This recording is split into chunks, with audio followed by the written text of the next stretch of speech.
All right, so you're here because you want to get the real story on things fast, right? Go deeper than just the headlines. Exactly. And today we're diving into the native mob. It's a name maybe not everyone knows, but definitely a significant group. Yeah, huge impact in certain communities. We've pulled together info from, different online articles, bits from a book. Trying to piece it all together.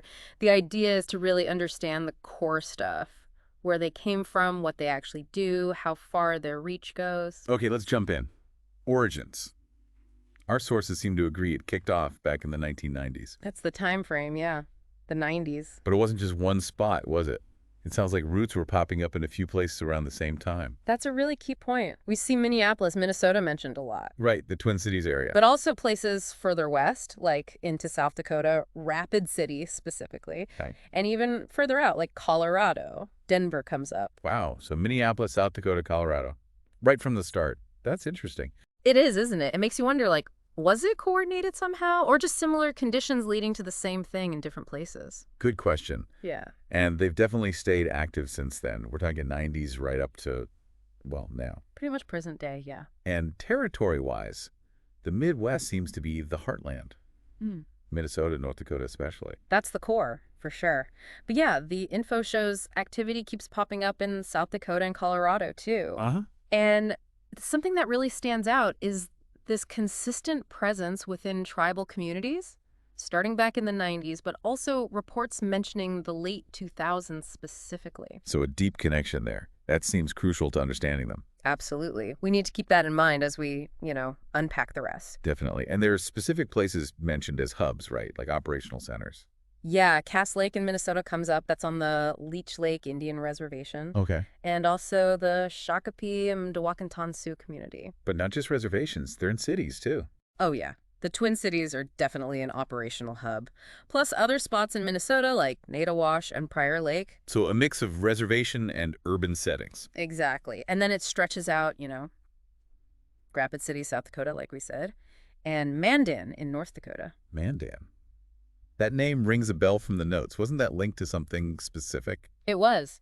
Specifically linked to drug trafficking, moving drugs from Mandan into other areas, Minnesota, South Dakota, Colorado. Ah, okay. So that suggests like a real logistical structure, not just random crime. Precisely. It points towards organization. So quite a geographic spread, deep ties in certain communities. Yeah. Now, the name Native Mob, pretty clear who the members are. Yeah, the sources confirm it's primarily Native American. And the size. Any estimates? The figure we have from 2021, I think, puts it around 20,000 members. 20,000. Wow, Yeah. that's substantial. It really is. It underlines the potential scale and impact we're talking about. No kidding. And the activities they're linked to. It's not petty stuff, is it? Far from it. The sources paint a picture of, well, serious criminal enterprise. Racketeering is mentioned. Racketeering that's like organized ongoing crime, right? Basically, yeah, a pattern of illegal activities for profit or control. But beyond that general term, there are very specific, very serious crimes listed. Such as? Drug trafficking comes up again and again. Oh. It's even described as a routine activity. Routine drug trafficking. Oh, okay. And unfortunately, murder is also mentioned as routine, along with assault and robbery, part of their regular operations, according to the source. So routine murder and drug running, that's chilling, actually. And the drug part, especially moving it from Mandan across states, that points back to that organization you mentioned. It really does. Suggests planning, networks. Right. Now, these groups don't operate in a vacuum. What about allies and enemies? Any info on that? Oh, yeah, there's a whole network. Allies listed include the People Nation, Okay. the Bloods, the Almighty Vice Lord Nation, and a group called the Boys. Interesting mix. And rivals. Rivals include the Native Gangster Disciples, Folk Nation Gangster Disciples. So conflicts with other disciple-affiliated groups. Seems like it. Yeah. Also, Native Disciples, Project Boys, and the Mo Mob are listed as rivals. Understanding those alliances and rivalries must be pretty key to figuring out, turf wars and the general dynamics on the ground. Definitely. It paints a picture of the complex landscape they operate in. Okay, so let's talk current status. Notable mentions. It's clear this isn't just history, right? There's still a factor. Absolutely. Still very much a present-day concern. I mean, the fact that members were reportedly on the FBI's most wanted list in 2025. This year, wow. Yeah, that tells you something about ongoing serious activity. We also saw a news report from 2012 about a leader being arrested. Okay, so law enforcement attention isn't new. No. And there's a book from 2013 that explicitly calls them one of the largest and most violent Native American gangs.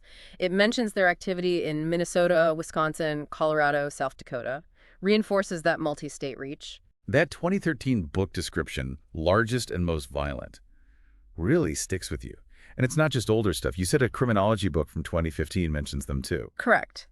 Which suggests they're, still relevant enough to be included in academic discussions about organized crime. Right.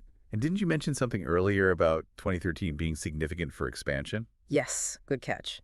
The sources mention establishing themselves in Colorado and South Dakota around 2013, specifically to control drug turf. Controlling turf? And then it notes they established themselves in prisons and on the streets after that. That suggests, like, a real entrenchment, both inside the system and out. That's concerning. Prison and street presence. Very. And then there are more recent news hits, a Star Tribune article about a racketeering case, 3 members going to trial, and a Duluth News Tribune piece mentioning 3 suspected members being at large. So ongoing investigations, active members, the picture is definitely one of a currently operating group. Without a doubt. Active and still drawing attention from law enforcement. Okay, let's try to wrap our heads around this. Key takeaways. Started in the 90s, spread across multiple Midwestern states. Minneapolis, the Dakotas, Colorado. Primarily Native American members, and a pretty large number, that 20,000 estimate. Yeah, significant size. Involved in really serious crime, racketeering, drug trafficking, even murder described as routine. Plus assault, robbery, a defined network of allies and rivals. And crucially, they're still active. Still a major concern, even showing up on FBI lists recently. Exactly. A persistent presence, especially in certain Native communities, operating across state lines, involved heavy criminal activity. That's the summary. So this whole deep dive, it really leaves you thinking, doesn't it? You see these deep roots in specific communities, the ongoing activity. Makes you wonder, what are the underlying things? The social factors, economic factors?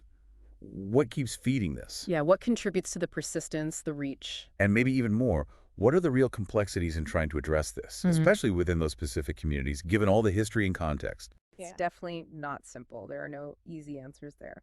A lot to chew on.